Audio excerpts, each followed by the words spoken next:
Tafakal ijtima. Ukhuwa Islamiyah, Tawan. Tasamu.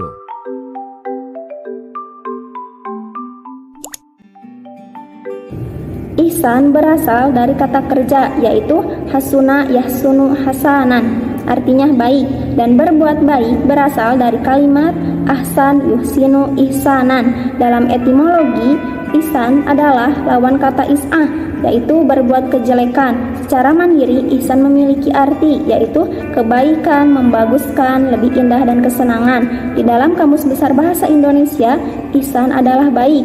Menurut istilah dari percakapan Nabi Muhammad SAW dan malaikat Jibril, Rasulullah SAW bersabda, "Kamu beribadah kepada Allah seolah-olah kamu melihatnya. Jika kamu tidak melihatnya, maka sesungguhnya Ia melihatmu." Ihsan adalah menyembah Allah Subhanahu wa Ta'ala dengan seolah melihatnya. Apabila tidak mampu, maka bayangkan Allah Subhanahu wa Ta'ala melihat perbuatan kita. Ihsan adalah beribadah dengan ikhlas, baik ibadah mahdoh maupun ghairu mahdoh. Macam-macam perbuatan ihsan. 1. Ihsan kepada Allah. Ihsan kepada Allah adalah menyembah dengan sebaik-baiknya dan menghindari segala larangannya. 2. Ihsan kepada orang tua. Perbuatan ihsan setelah kepada Allah Subhanahu wa Ta'ala, yaitu kepada kedua orang tua. Perbuatan baik kepada orang tua ialah mengasihi, memelihara, menjaga, dan memenuhi semua keinginannya selama tidak melanggar syariat Islam. 3. Ihsan kepada kerabat qorib. Ihsan kepada kerabat qorib yaitu berbuat baik dan peduli kepada mereka. 4. Ihsan kepada anak yatim. Rasulullah SAW bersabda, "Aku dan orang yang memelihara anak yatim di surga kelak akan seperti itu." Hadis riwayat Bukhari, Abu Dawud, dan At-Tirmizi. Ihsan kepada anak yatim merupakan anjuran Rasulullah SAW dengan cara memelihara dan mendidik anak yatim dalam kebutuhannya. 5. Ihsan kepada fakir miskin. Rasulullah SAW bersabda, "Orang-orang yang menolong janda dan orang miskin seperti orang yang berjuang di jalan Allah." Hadis riwayat Muslim dari Abu Hurairah. Berbuat ihsan kepada fakir miskin dapat dilakukan kapanpun, berupa uang, makanan, baju, dan lainnya. 7. Ihsan kepada tamu. Dalam Islam, memuliakan tamu merupakan tindakan yang disunahkan. Contoh, memuliakan tamu adalah dengan menghormati, menjamunya, menjaga barang-barangnya, dan menunjukkan jalan. 8. Ihsan kepada makhluk. A. Ihsan kepada binatang. Ihsan ini berupa kasih sayang kepada hewan. Contohnya, memberi makanan, tempat tinggal, dan melindungi. Apabila menyembelih hewan, gunakanlah cara yang baik supaya tidak menyiksanya. B. Ihsan kepada alam sekitar. Manusia diciptakan sebagai khalifah di bumi untuk menjaga kelestarian alam. Manusia sebaiknya bertanggung jawab dalam perbuatannya. Contoh tindakannya yaitu tidak membuang sampah sembarangan, menanam pohon di lahan gundul, dan kegiatan lainnya.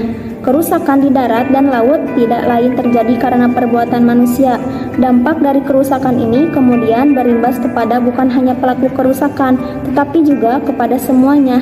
Kerusakan di darat dan laut merupakan ulah manusia. Macam-macam perilaku ihsan dalam istilah Islam. 1. Tafakul ijtima. Istilah lain yang sering digunakan dalam tafakul ijtima adalah asuransi syariah atau tafakul. Kata tafakul berasal dari kata tafakkala yatafakkalu yang secara etimologis berarti menjamin atau saling menanggung. Kata tafakul sebenarnya tidak dijumpai dalam Al-Quran, namun ada sejumlah kata yang seakar kata dengan tafakul, seperti dalam surah Toha ayat 40. Ijtamshi ukhtuka fatakulu hal adullukum ala may yakfuluhu.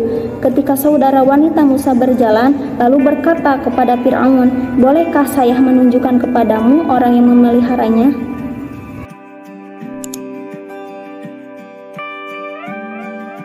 Materi kedua yang akan kita bahas adalah ukhuwah Islamiyah. Pembahasan pertama dalam ukhuwah Islamiyah adalah pengertian dari ukhuwah Islamiyah itu sendiri.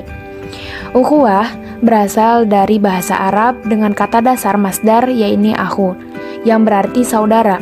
Termasuk di dalamnya saudara sekandung, saudara seayah, saudara seibu, atau saudara sesusuan. Lalu, dalam mengupayakan sifat ukhuwah Islamiyah ini, ada beberapa hal yang perlu kita bina bersama. Yang pertama, selalu bersikap husnuzon di antara kita. Yang kedua, berpegang teguh kepada tali Allah atau yang biasa disebut dengan al-Islam secara kafah atau secara sempurna. Dan dalam bergaul, hendaknya berpedoman dan mengacu kepada syariat Islam. Yang ketiga, melaksanakan hak dan kewajiban kita sebagai muslim dalam kehidupan bermasyarakat. Yang keempat, menjaga dan memperbanyak ikatan tali silaturahmi atau yang biasa disebut dengan hablu minallah dan hablu minan nas. Yang terakhir, menumbuhkan sikap saling percaya. Kita selaku orang yang menjalankan atau melaksanakan sikap ukhuwah Islamiyah ini hendaknya saling percaya kepada saudara kita untuk membina atau mendidik atau bahkan memimpin suatu jamaah nantinya.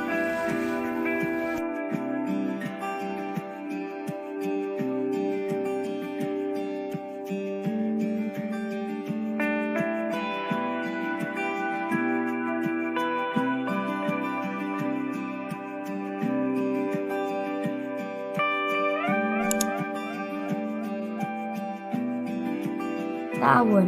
Ta'awun berasal dari bahasa Arab ta'awana ya ta'awanu ta'awunan, yang berarti tolong menolong, gotong royong atau bantu membantu dengan sesama. Ta'awun adalah kebutuhan hidup manusia yang tidak dapat dipungkiri. Kenyataan membuktikan bahwa suatu pekerjaan atau apa-apa saja yang membutuhkan pihak lain pasti tidak akan dapat melakukan sendiri oleh seseorang, meski dia memiliki kemampuan dan pengetahuan tentang hal itu. Bentuk dan contoh ta'awun. Ta'awun dapat diwujudkan dalam berbagai bentuk antara lain: terpenuhnya kebutuhan hidup berkat kebersamaan, memperingan tugas berat karena dilakukan secara bersama-sama, terwujudnya persatuan dan kesatuan sesama anggota masyarakat, mendahulukan kepentingan umum di atas kepentingan dirinya sendiri dan keluarga. Nilai-nilai positif ta'awun. Nilai-nilai positif tolong-menolong dalam kehidupan banyak manfaat yang dapat diambil dari terciptanya hubungan saling menolong antara lain, memperkuat tali atau hubungan silaturahmi antar sesama. Di antara masyarakat akan tercipta simbiosis mutualisme, kebutuhan atau keperluan hidup akan dapat terpenuhi, kesulitan hidup menjadi ringan, kehidupan menjadi lebih tentram dan sejahtera. Membiasakan berperilaku ta'awun.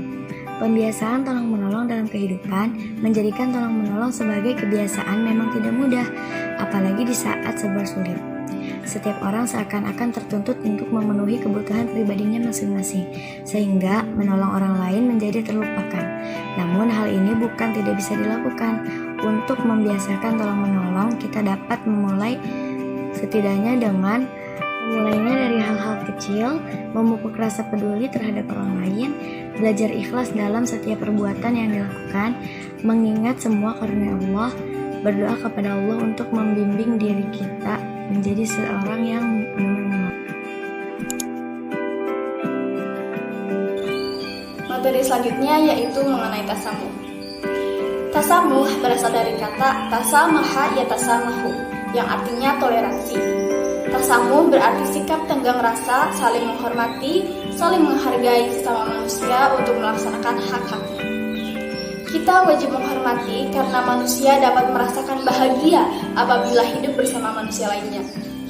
Pada hakikatnya, sikap seperti ini telah dimiliki oleh manusia sejak masih usia anak-anak, namun masih perlu dibimbing dan juga diarahkan. Tasamuh dapat menjadi pengikat persatuan dan kerukunan, mewujudkan suasana yang harmonis, dapat menjalin dan memperkuat tali silaturahmi kepada sesama, mempererat tali persaudaraan dan semua kalangan, menjalin kasih sayang antar umat beragama, dan memperoleh banyak kemudahan. Kemudian beberapa contoh tasamuh dalam kehidupan sehari-hari diantaranya adalah: yang pertama, selalu memberi kemudahan dan tidak mempersulit orang lain dalam hal apapun.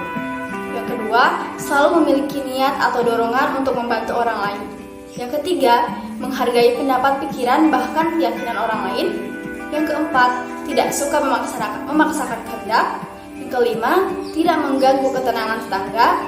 Keenam, tidak melarang tetangga apabila ingin menanam pohon di batas kebunnya. Dan yang ketujuh, menyukai sesuatu untuk tetangganya sebagaimana ia suka untuk dirinya sendiri. Contoh perilaku tasamuh. Seseorang meminjam uang dari kita, tetapi orang tersebut belum dapat mengembalikan hutangnya. Dengan besar hati, kita pun tidak segan-segan memberikan keluasan berupa tenggang waktu atau bahkan diikhlaskan. Kemudian yang selanjutnya mengenai nilai-nilai positif tasamuh. Sebagai sifat terpuji, dampak positif tasamuh cukup banyak macamnya. Yang pertama, memuaskan batin orang lain karena dapat mengambil hak sebagaimana mestinya. Yang kedua, kepuasan batin yang tercermin dalam raut wajahnya menjadikan semakin eratnya hubungan persaudaraan orang lain dengan dirinya. Yang ketiga, eratnya hubungan baik dengan orang lain dapat memperlancar terwujudnya kerjasama yang baik dalam kehidupan bermasyarakat. Yang keempat, dapat memperluas kesempatan untuk memperoleh rezeki karena banyak relasi. Kemudian, bagaimana sih caranya untuk membiasakan diri dalam berperilaku tasamuh? Nah, agar sikap tasamuh menjadi sikap yang dapat selalu kita jaga, ada beberapa hal yang harus biasa kita lakukan di antaranya. Yang pertama, senantiasa menghargai perbedaan. Yang kedua, senantiasa menjalin persaudaraan dan persahabatan. Yang ketiga, senantiasa bersikap lemah lembut, sopan, ramah, dan santun.